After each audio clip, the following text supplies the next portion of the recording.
வருகை தந்திருக்கின்ற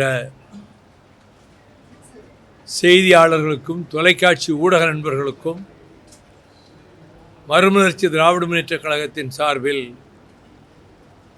எனது நன்றியை மகிழ்ச்சியோடு தெரிவித்துக் கொள்கிறேன். கழகத்தின் 32வது பொதுக்குழு இன்று காலை சரியாக 10 மணிக்கு தொடங்கியது. இதுவரை நடைபெற்ற அனைத்து பொதுக்குழுக்களை விட இது சிறப்பு வாய்ந்த பொதுக்குழுவாக அமைந்திருக்கிறது என்று சொல்வதற்கு காரணம்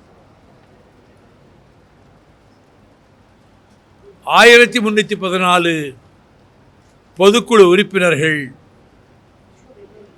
152 சிறப்பு அழைப்பாளர்கள் ஆக மொத்தம் 1466 பேர் இன்றைக்கு பங்கேற்றிருக்கிறார்கள். புதிதாக தேர்ந்தெடுக்கப்பட்ட துணை பொதுச் செயலாளர்கள் முன்னாள் சட்டமன்ற உறுப்பினர் பூமிநாதன், முன்னாள் நாடாளுமன்ற உறுப்பினர் டாக்டர் கிருஷ்ணன், தொண்டர் படை வார்ப்பாளரும் வடசென்னை கிழக்கு மாவட்ட செயலாளருமான ஜீவன், ஏற்கனவே இருக்கின்ற துணை பொதுச் செயலாளர்கள் செஞ்சி AK மணி, டாக்டர் ரோஹயா அவர்களோடு சேர்ந்து இந்த 3 பேரும் இன்றைக்கு புதிதாக தேர்ந்தெடுக்கப்பட்டவர்களாக பொறுப்பேற்றிருக்கிறார்கள். ஆட்சி மன்ற குழு உறுப்பினராக குமரி மாவட்ட செயலாளர் வழக்கறிஞர் வெற்றிவேல் தேர்ந்தெடுக்கப்பட்டார். அவர் ஆட்சி மன்ற குழுவின் செயலாளராக தலைமை கழகத்தால் இன்று நியமிக்கப்பட்டிருக்கிறார். தணிக்கை குழு உறுப்பினராக பொள்ளாச்சி அருகே உள்ள நல்லாம்பள்ளி நாச்சிமுத்து அவர்கள் தேர்ந்தெடுக்கப்பட்டிருக்கிறார். அவரும் இன்று பொறுப்பேற்றுக் கொண்டார். ஒன்றிய செயலாளர்கள் சார்பிலும் நகர செயலாளர்கள் சார்பிலும்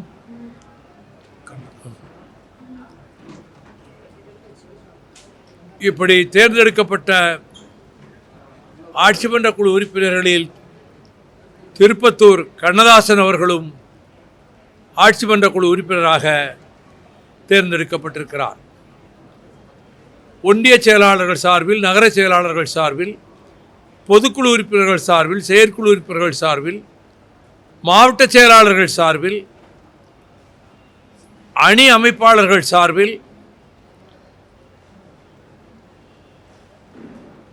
ஒருவர் பின் ஒருவராக வந்து அவர்கள் தங்கள் கருத்துக்களை தெரிவித்தார்கள். அதன் பிறகு துணை பொதுச் செயலாளர்கள் 5 பேரும் தங்கள் கருத்துக்களை தெரிவித்தார்கள். பின்னர் பொருளாளர் செந்திலதிபன் அவர்களும் கழகத்தின் அவைத்தலைவர் ஆடிட்டர் அர்ஜுனராஜ் அவர்களும் உரையாற்றிய பின்னர் இந்த பொதுக்குழுவை சிறப்பாக ஏற்பாடு செய்த தென்சென்னை மேற்கு மாவட்ட செயலாளரும் மாநகராட்சி மன்ற உறுப்பினருமான வழக்கறிஞர் சைதை சுப்பிரமணியம் அவர்கள் மிகச்சிறப்பாக இந்த பொதுக்குழு வருகிற வழியிலும் கொடிகளும் பேனர்களும் அமைத்து, நுழைவாயிலையும் சிறப்பாக அமைத்து, பொதுக்குழு உறுப்பினர்கள் வருகை பதிவேடுகளிலே கையெழுத்திட்டுத்தான் அனுமதி பெற்று உள்ளே வர வேண்டும். அதற்கான பந்தலும் அமைக்கப்பட்டு மிக முறையாக எல்லாம் அமைக்கப்பட்டிருந்தன. பொதுக்குழுவில் திராவிட முன்னேற்றக் கழகத்தின் கூட்டணியை விட்டு மறுமலர்ச்சி திராவிட முன்னேற்றக் கழகம் உடனடியாக விலக வேண்டும், எக்காரணத்தை முன்னிட்டும் அதில் தொடரக்கூடாது என்ற கருத்தைத்தான் உரையாற்றிய அனைவருமே வலியுறுத்தி பேசினார்கள். இந்த கருத்து சொல்லப்பட்ட போதெல்லாம் அரங்கம் அதிர அனைவரும் ஒரு சேர கரவொலி எழுப்பி ஆரவாரம் செய்தார்கள்.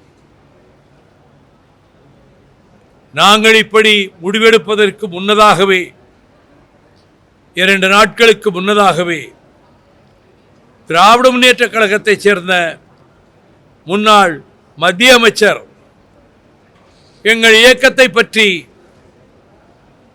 கொச்சைப்படுத்தி சில சொற்களை வீசினார். நாங்கள் ஏற்கனவே விலகி போய்விட்டதாக அவர்களின் அமைப்பு செயலாளரும் அதற்கு 2 நாட்களுக்கு முன்னால் கூறினார்.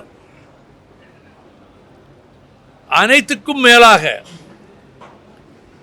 இப்பொழுது போட்டியிட்ட 4 இடங்களில் திராவிட முன்னேற்ற கழகத்தின் தலைமையிலான மதச்சார்பற்ற முற்போக்கு கூட்டணியில் நாங்கள் போட்டியிட்ட 4 இடங்களில் கடையநல்லூர் தொகுதியிலும் சீர்காழி தொகுதியிலும் நாங்கள் வெற்றி பெற்றிருந்தோம். சீர்காழி தொகுதியில் வெற்றி பெற்று தேர்ந்தெடுக்கப்பட்ட சட்டமன்ற உறுப்பினராகிய வழக்கறிஞர் செந்தில் செல்வன் அவர்கள் நேற்றைய தினத்திலேயே அவருக்கு உயர்நிலை குழுவுக்கு சிறப்பழைப்பு அனுப்பப்பட்டிருந்தும் அவர் அதில் பங்கேற்கவில்லை. ஆனால் ஊடகங்களுக்கு கொடுத்த பதிலில் தான் மறுமலர்ச்சி திராவிட முன்னேற்ற கழகத்தில் நீடிக்கவில்லை என்றும் திமுக கழகத்திலே இணைந்து விட்டதாகவும் அவர் நேற்றே கருத்து கூறிவிட்டார். கடையநல்லூர் தொகுதியிலே தேர்ந்தெடுக்கப்பட்ட வழக்கறிஞர் திமு ராஜேந்திரன் அவர்கள் இன்றைய பொதுக்குழுவில் பங்கேற்கவில்லை, கலந்து கொள்ளவில்லை. ஆனால் பொதுக்குழு நடந்து கொண்டிருக்கின்ற பொழுது ஒரு பதிவை அனுப்பினார். அதில் தான் மறுமலர்ச்சி திராவிட முன்னேற்ற கழகத்திலேயே நீடிப்பதாகவும் மறுமலர்ச்சி திராவிட முன்னேற்ற கழக பிரதிநிதியாகத்தான் தான் சட்டமன்றத்தில் செயல்பட போவதாகவும், எனவே தான் வர இயலாமையை தவறாக எடுத்துக்கொள்ள வேண்டாம் என்ற விதத்தில் அவர் பதிவு அனுப்பியிருந்தார். அவர் அனுப்பியிருந்த பதிவை பொதுக்குழுவிலே நான் தெரிவித்தேன். அவர் மறுமலர்ச்சி திமுக கழகத்தில் இருந்து தான் விலகவில்லை என்ற கருத்தை பதிவு செய்திருக்கிறார். சட்டமன்ற நடவடிக்கைகளில் எவ்வாறு தான் நடத்தப்பட போகிறோம் என்பதை பொறுத்து அவர் முடிவு மேற்கொள்ளப் போவதாகவும் சூசகமாக அந்த பதிவிலே சுட்டிக்காட்டியிருக்கிறார். கழகம் இன்றைக்கு எடுத்திருக்கக்கூடிய முக்கியமான அரசியல் முடிவு என்பது ஒருமனதாக அனைவரும் பொதுக்குழு உறுப்பினர்கள் தெரிவித்த கருத்தின் அடிப்படையில் திராவிட முன்னேற்ற கழகத்தின் தலைமையிலான மதச்சார்பற்ற முற்போக்கு கூட்டணியில் இருந்து விலகிக் கொள்வதென்று தீர்மானிக்கப்பட்டது. அதே நேரத்தில் இந்த விலகலை குறித்த விளக்கத்தை தருகின்ற வேளையில் நான் ஒன்றை குறிப்பிட்டேன். பாரதிய ஜனதா கட்சியினுடைய ஆதிக்கம் தமிழகத்திலே ஊடுருவிவிடக்கூடாது என்பதற்காகத்தான் கடந்த 9 ஆண்டு காலமாக திராவிட முன்னேற்ற கழகத்தின் தலைமையிலான கூட்டணியில் நாங்கள் உறுதியாக இருந்தோம். எந்த இடத்திலும் அரசை ஒரு சொற்கூட நாங்கள் விமர்சித்தது கிடையாது. திராவிட முன்னேற்ற கழகத்தின் தலைமையை முதலமைச்சர் பொறுப்பிலே இருந்த மாண்புமிகு சகோதரர் தளபதி ஸ்டாலின் அவர்களை பாராட்டி மெச்சி உச்சிமேல் வைத்து மெச்சி போற்றி அப்படித்தான் என்று அத்தனை 9 ஆண்டு கால உரைகளும் இருந்தனவே தவிர ஒரு சிறு அளவிலே கூட ஒரு சொல் விமர்சனமாக நாங்கள் வைத்ததில்லை. ஆனால் தேர்தல் முடிவுகளுக்கு பிறகு பரவலாக வெளிவந்த செய்திகளில் அனைத்து இந்திய அண்ணா திராவிட முன்னேற்றக் கழகத்தின் ஆட்சி அமைவதற்கு திராவிட முன்னேற்றக் கழகம் ஆதரவு கொடுப்பது என்ற ஒரு நிலைப்பாடு மேற்கொள்ளப்பட்டதாகவும், பின்னர்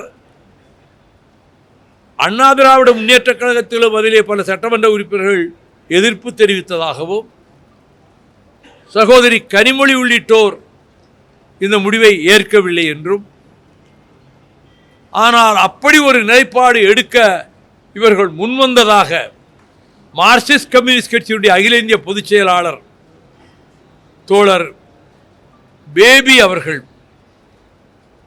ஒரு கருத்தை சொல்லியிருந்தார். மார்க்சிஸ்ட் கம்யூனிஸ்ட் கட்சியினுடைய தமிழ் மாநில செயலாளர் தோழர் சண்முகம் அதே கருத்தை பிரதிபலித்திருந்தார். இந்திய யூனியன் முஸ்லீம் லீக் சார்பிலும் இப்படி ஒரு கருத்து உலவியது என்பதை அவர்களும் குறிப்பிட்டிருந்தார்கள்.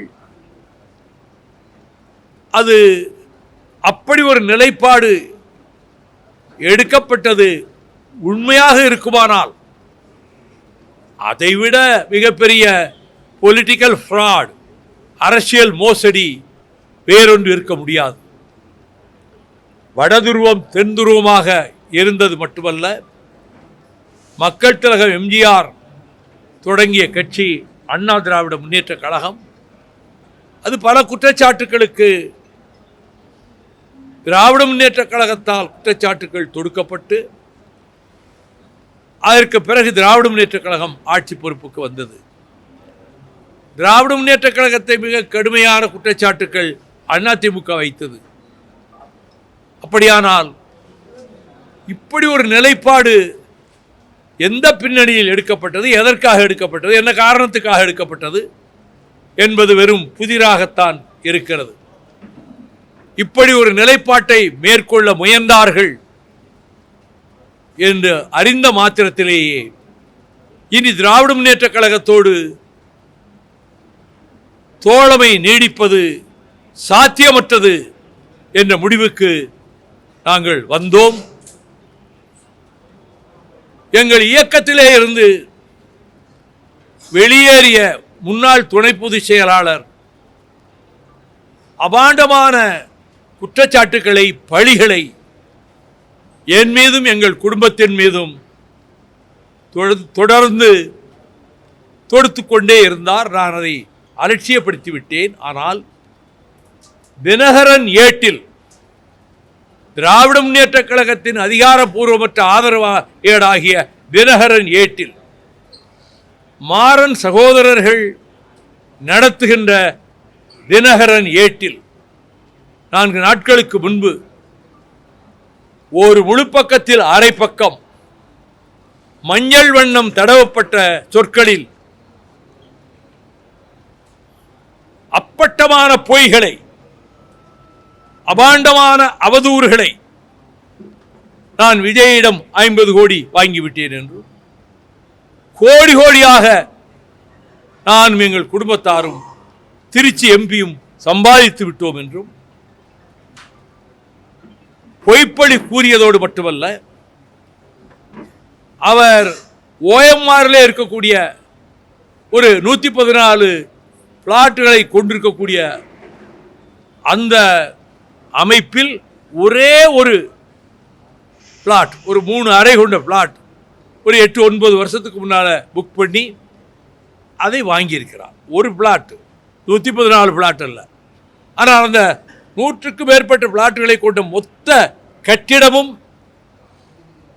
துரை வைகோ வாங்கிவிட்டார் அல்லது அவர் கட்டிவிட்டார் என்ற அபாண்டமான ஒரு பொய்யையும், அண்ணா சாலையிலே மிக பிரமாண்டமான கட்டிடங்கள், மாளிகைகள் நாங்கள் வாங்கிவிட்டோம் என்றும், அவர் ஓஎம்ஆர் அவர் கட்டியிருக்கிற வீடு சாதாரணமா அரசு ஊழியராக இருக்கிறவரே அப்படி ஒரு வீடு கட்டுறார். ஏற்கனவே 105 ஆண்டுகளுக்கு முன்பே 103 ஆண்டுகளுக்கு முன்பே 10 கல் தொலைவுக்கு தெரிகின்ற அளவுக்கு 3 மாடிகளை கொண்ட அரண்மனை போன்ற வீட்டை என் பாட்டனார் கட்டியிருக்கிறார். பூர்வீக சொத்துக்கள் ஏராளமான நிலபுலன்கள் இருந்து பலவற்றை விற்றிருக்கிறேன். நான் கோடிக்கணக்கான ரூபாய் மதிப்புள்ள சொத்துக்கள் சங்கரங்கோவிலே ஒரு ரதவதியிலிருந்து மறு ரதவதி வரை இருக்கக்கூடிய அந்த கட்டிடத்தையும் நான் விட்டிருக்கிறேன். ஒரு திரையரங்கத்துக்கு பக்கத்தில் இருக்கக்கூடிய 2.25 ஏக்கர் இன்றைக்கு 30-40 கோடிக்கு போகும், அதையும் விட்டிருக்கிறேன். சொத்துக்களை நான் விட்டிருக்கிறேன். சொத்து கணக்கை 96லேயே தோழர் EMS நம்பூதிரிபாடும் பஸ்வானவரும் வந்து கலந்து கொண்ட எங்கள் மறுமலர்ச்சி திராவிட முன்னேற்ற கழகத்தினுடைய தேர்தல் பிரச்சார தொடக்க கூட்டத்திலேயே அதுக்கு முதல் நாளே பத்திரிகைகளுக்கு என் சொத்து கணக்கை விளம்பரமாக கொடுத்திருக்கிறேன். இப்படி அபாண்டமான பொய்களை பழிகளை சுமத்துவதற்கு மறைமுகமாக அவரை இயக்குவது யார் என்பது எங்களுக்கு நன்றாக தெரிந்தும் விட்டது, புரிந்தும் விட்டது. அவர்கள் அவரை பயன்படுத்துகிறார்கள். இப்படி அபாண்டமா பழி சுமத்தி இருக்கிறாரே. தினகரன் பேப்பர்லே பெருசா வந்திருக்கேன் என்று சொன்னா, நான் தினகரன் ஏட்டின் மீதும் இந்த பழி சுமத்திய நபரின் மீதும் டெஃபமேஷன் மானநட்ட வழக்கு தொடுக்க ஆயத்தமாகிக் கொண்டிருக்கிறேன். அது குறித்து வாதங்கள் வரும், ஊடகங்களிலே தொலைக்காட்சி ஊடகங்களிலே வாதங்கள் வரும். திரும்ப திரும்ப அதை பற்றித்தானே பேசுவார்கள். இந்த வழக்கு போடுவதனாலே நமக்கு அவர் சொல்லுகிற பிரச்சனை தானே ஊதி பெரிதாக்குவார்கள் என்று ஒரு சில நண்பர்கள் சொன்னார்கள். எனக்கு அதிலே உடன்பாடில்லை. இதன் மீது சொல்லப்பட்ட குற்றச்சாட்டுகள் பொய், அபாண்டமான அப்பட்டமான பொய் என்கிற போது வழக்கு தொடுப்பது தானே சரி. இது உண்மை இல்லைன்னு சொன்னால் இவர் கேஸ் போட வேண்டியதானே என்ற கேள்விதான் எழும். ஆகவே வழக்கு தொடுப்பேன். எந்த ஆதாரமும் இன்றி அபாண்டமான பழிகளை அவர் சுமத்துவதற்கு ஊக்குவித்துக் கொண்டிருப்பதிலே பின்னணியிலே ஓரிருவர் இன்னொரு கூடாரத்திலே இருக்கிறார்கள் என்பது நன்றாக நான் உணர்கிறேன். அதை நாங்கள் பெரிதாக எடுத்துக்கொள்ளவில்லை. முன்பு ஜெயலலிதா அவர்களிடம் கோடி கோடியாக பணம் வாங்கிவிட்டேன் என்று ஒரு அபாண்டமான செய்தியை தமிழக வெற்றி கழகத்தை இடைத்தேர்தல்களில் ஆதரிப்போம். உள்ளாட்சி தேர்தல் வருமானாலும் தமிழக வெற்றி கழகத்தோடு தோழமை ஏற்படுவதற்கான வகையில் எங்களுடைய நடவடிக்கைகள் அமையும். இன்றைக்கு போடப்பட்ட தீர்மானங்களில் அரசு நல்லது செய்தால் நாங்கள் பாராட்டுவோம், தவறு இருந்தால் சுட்டிக்காட்டுவோம்.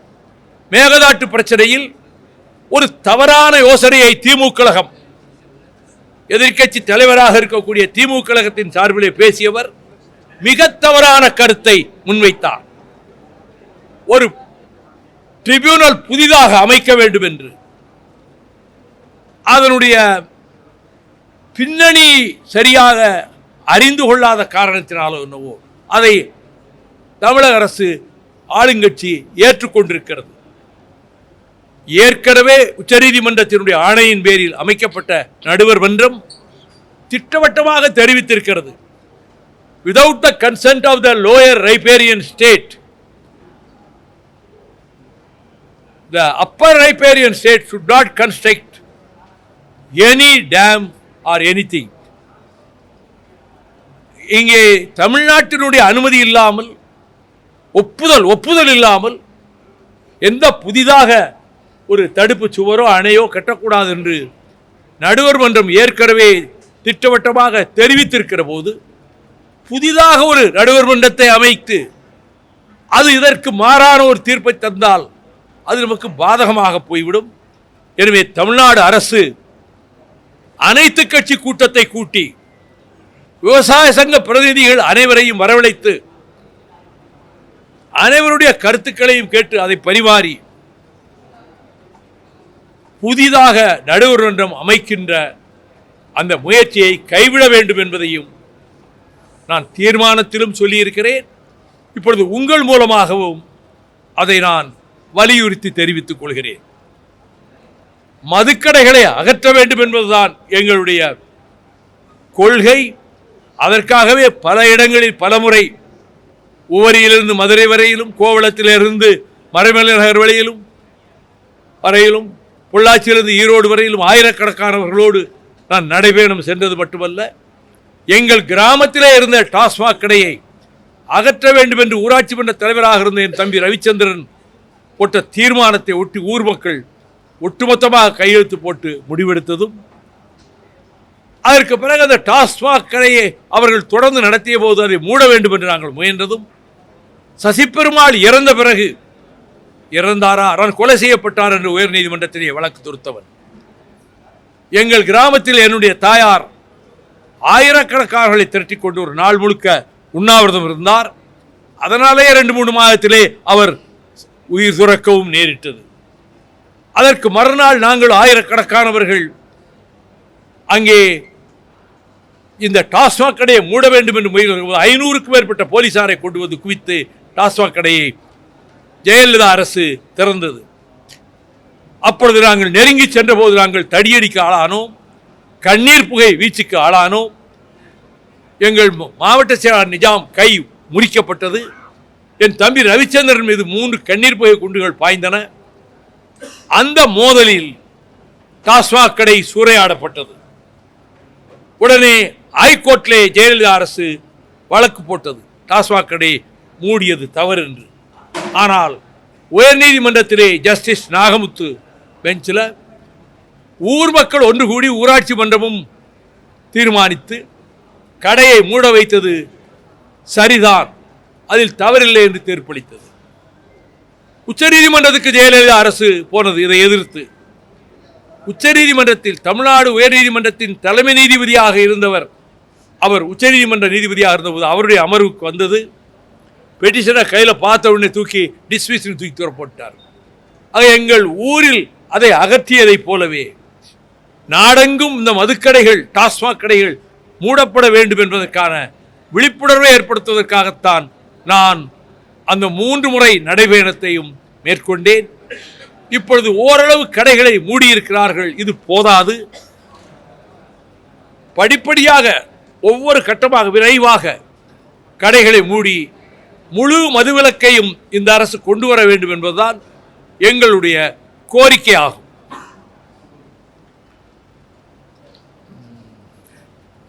துப்புரவு பணியாளர்களை ஒப்பந்தக்காரர்கள் மூலம் நியமிக்கின்ற முறை அகற்றப்பட வேண்டும் என்று நாங்கள் கோரி வந்தோம்.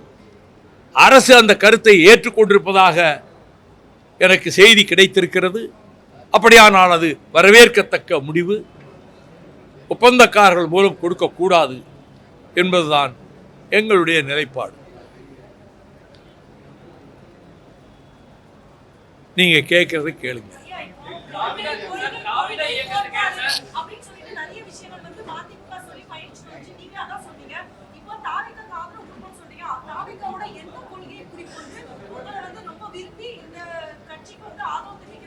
Corruption is a root cause for all evils.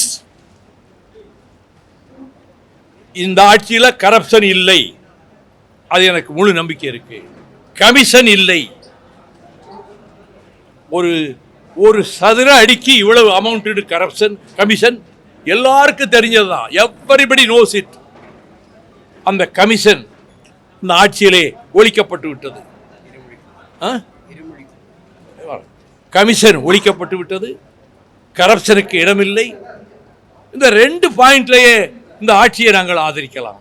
இடஒதுக்கீட்டை சமூக நீதியை பாதுகாப்பதில் உறுதியாக இருக்கிறது. இருமொழி கொள்கையை நிலைநாட்டுவதில், மும்மொழி கொள்கையை ஏற்றுக்கொள்ளாததில், அண்ணாவின் கொள்கையையே தாவேக அரசு பின்பற்றுகிறது. இந்த காரணங்களால் நாங்கள் இந்த ஆட்சி மீது நாங்கள் திருப்தி அடைந்திருக்கிறோம், ஆதரிக்கிறோம்.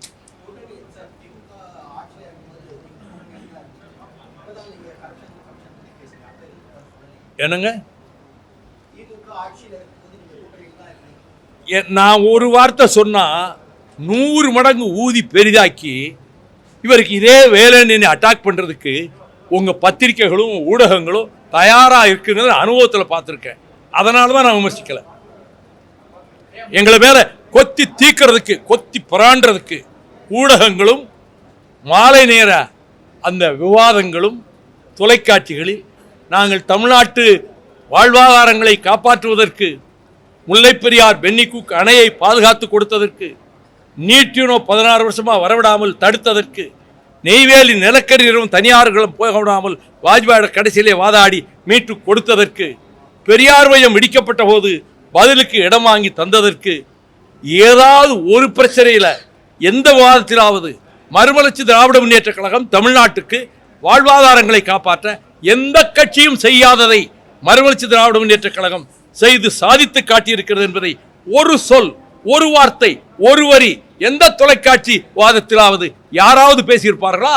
அப்படின்னா எங்க மேல ஒரு காழ்ப்புணர்ச்சி வைத்துக் கொண்டு எங்களை கொத்தி தீக்கிற மாதிரி வாதங்களை வைக்கிறவங்க மத்தியில் நான் ஒரு வார்த்தை திமுக அரசை பற்றி குறை சொன்னா அதையே ஊதி பெரிதாக்கி இவர் குழப்பம் உண்டு கொண்டாரு கூட்டணிக்குள்ள ஆட்சிக்கு விரோதமா சொல்லுவாங்க. அதுக்கு ஏன் வாய்ப்பு கொடுக்கணும்னு பேசாம இருந்தேன்.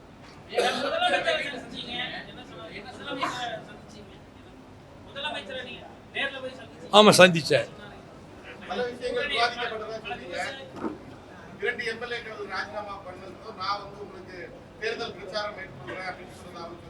ஆமாம், 2 எம்எல்ஏக்களும் அவர்கள் ராஜினாமா செய்தால் இடைத்தேர்தல் வரும்.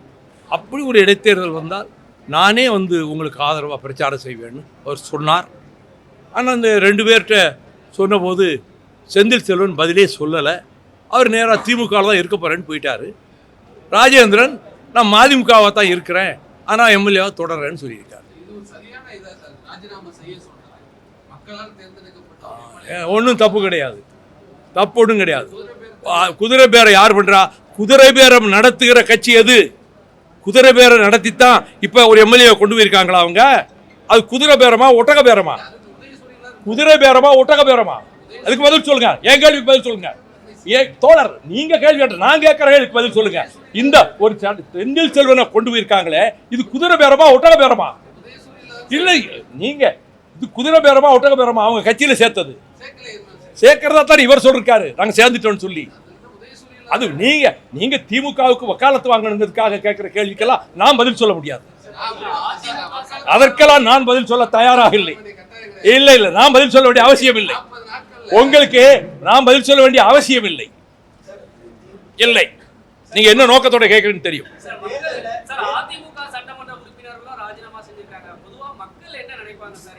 மக்கள் ஒண்ணும் நினைக்க மாட்டாங்க, நியாயம்னு நினைப்பாங்க,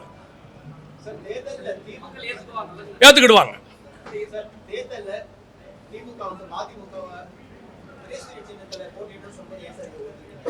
நாங்கள் மறுத்தோம், நிர்பந்திக்கப்பட்டோம். மற்ற கட்சிகளுக்கெல்லாம் அந்த நிர்பந்தம் இல்லை. எங்களை நாங்கள் வெளியேறினா எங்கள் மேலே என்ன பழி வேணா போடலாம், அந்த நிலைமையில வச்சுக்கிட்டு எங்களை நிர்பந்திச்சாங்க. ஒரு சீட்டுன்னு சொல்லிட்டு அதுலேயும் கூட சூரியனில் தான் நிற்கணும்னு நிர்பந்திச்சாங்க. அது என்ன ஆரோக்கியமான அரசியல்? எதுக்காக நிர்பந்திக்கணும்? மற்ற கட்சிகளெல்லாம் நிர்பந்திக்கலையே. சிறுத்தைகள் அவங்க சின்னத்தில் போட்டி போட்டாங்க, முஸ்லீமுக்கு அவங்க சின்னத்தில் போட்டி போட்டாங்க, கம்யூனிஸ்டுகள் போட்டி போட்டாங்க. எங்களை மட்டும் நாங்கள் ஏதாவது தனிச்சின்னத்தில் நிற்கிறோன்னு சொன்னதை ஏற்றுக்கிடவே இல்லையே. நிர்பந்தம் தானே கொடுத்தாங்க. அப்படிப்பட்ட சூழ்நிலையிலே நாங்கள் ஏதாவது வெளியேறி இருந்தால், நாங்கள் விலக நேர்ந்திருந்தால், வைகோவுக்கு இதே வேலைன்னு சொல்லி என் மேலே பாயிறதுக்கு ஊடகங்களும் பத்திரிகைகளும் தயாராக காத்துக்கிட்டு இருக்காங்க. ஆமாம், அதனால அதுக்கு இடம் கொடுக்க வேண்டாம்னு அமைதியாக இருந்தேன்.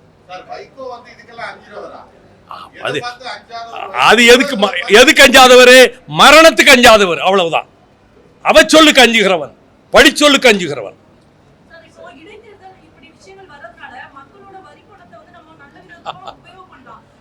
மக்கள் வரிப்பணத்தை அரசு என்ன பாழ்படுத்துச்சு? இதுவே உயர போகுது, வரிப்பணம் போய் வீணாயிர போகுது. சொல்லுங்க சார்.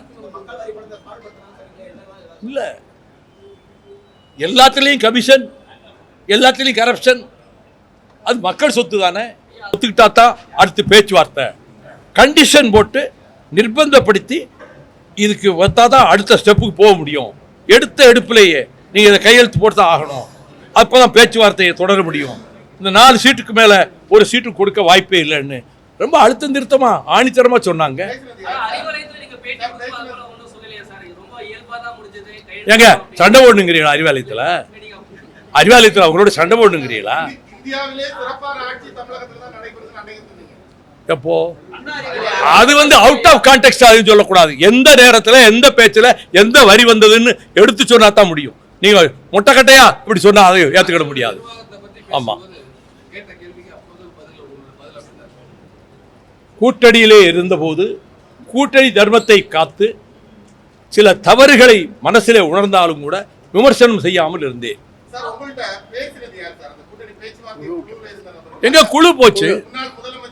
இல்ல, எங்க குழு போச்சு. அவங்க முதலமைச்சர் யார்ட்டையும் பேசலையே, அவங்க குழுவைத்தானே நியமிச்சிருந்தாங்க. அந்த குழு தான் பேச்சு.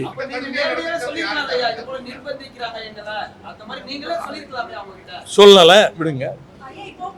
சொல்லல, அவ்வளவுதான். சொல்லல.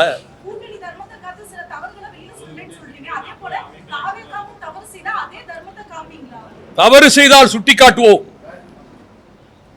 அதை முன்னே சொல்லியிருக்கோம். சுட்டி காட்டுவோம். அதை தாங்கிக் கொள்ளக்கூடிய ஜனநாயக பக்குவம் இந்த முதலமைச்சருக்கும் இந்த கட்சிக்கு இருக்குங்கிற நம்பிக்கையில சுட்டி காட்டுவோம்.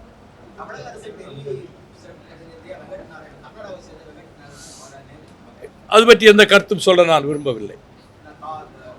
I don't want to make any comment on that. I don't want to make any comment on that issue.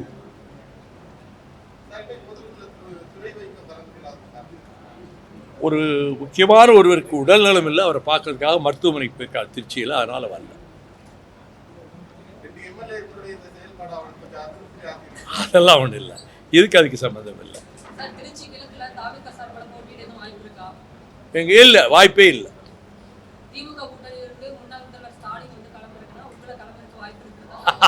இதெல்லாங்க கற்பனையான யுகங்கள், கனவுல கூட நினைக்காத யுகங்கள். 1% கூட அதில் வாய்ப்பு கிடையாது. வைகோவாவது அங்கே போய் நிற்கிறதாவது, அதுவும் அவரை எதிர்த்து. அது மாதிரிலாம் தவறு நான் செய்ய மாட்டேன்.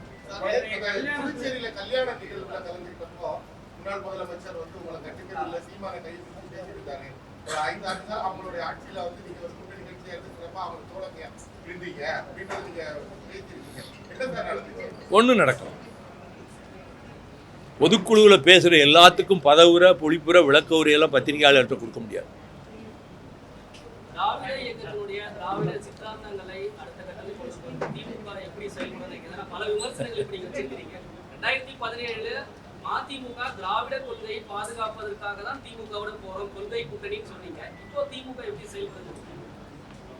எந்த பிஜேபி இந்துத்துவ சக்திகள் இங்கே நுழையக்கூடாதுன்னு சொல்லி முடிவெடுத்தமோ அந்த சக்திகளோடு சேர்ந்து கூட்டு வச்சு கூட்டணி அமைச்சு தேர்தலை சந்தித்த அதிமுகவை ஆட்சிப்படத்திலே அமர வைப்பது, அதுக்கு ஆதரவு கொடுப்பது என்ற ஒரு நிலைப்பாட்டுக்கு திமுக வந்தது என்பது உண்மையாக இருக்குமானால், இது இந்த கருத்தை பலரும் சொல்லியிருப்பதனால நாங்கள் எப்படி அவங்களோட கூட்டம் தொடர முடியும்?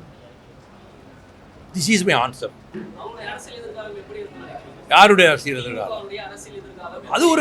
அது ஒரு நல்ல கட்டமைப்பான கட்சி, ஒரு ஸ்ட்ராங் ஸ்ட்ரக்சருடைய கட்சி, கட்டுக்கோப்பான கட்சி.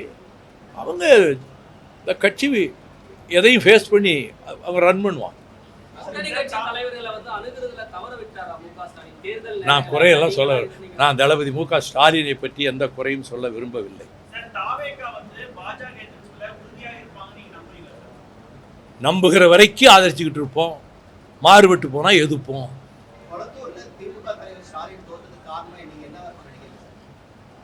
மக்கள் தான் காரணம், வாக்காளர்கள் தான் காரணம்.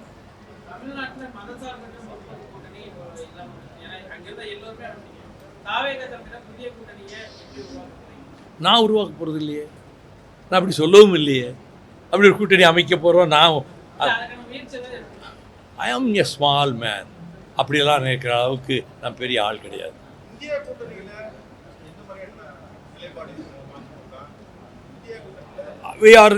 We are also one of the constituents of India Bloc, India Alliance. They have invited me to participate. அவங்க இன்வைட் பண்ணாங்க. கேசி வேணுகோபால் ஃபோன் பண்ணார், நசீர் ஹுசேன் ஃபோன் பண்ணார். அவங்க அழைப்பின் பேரில் போய் கலந்துக்கிட்டேன். 8ஆம் தேதி ஹைதராபாத்தில் கூட்ட போகிற கூட்டத்திலையும் நாங்கள் கலந்துக்கிடுவோம். எங்களை அழைச்சிருக்காங்க.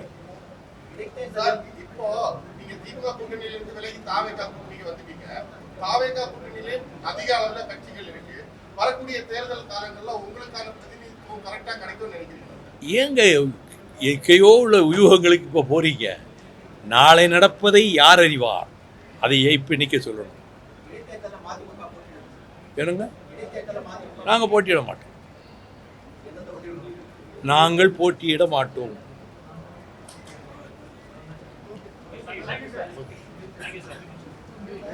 Thank you very much for not putting any more embarrassing questions. Thank you very much.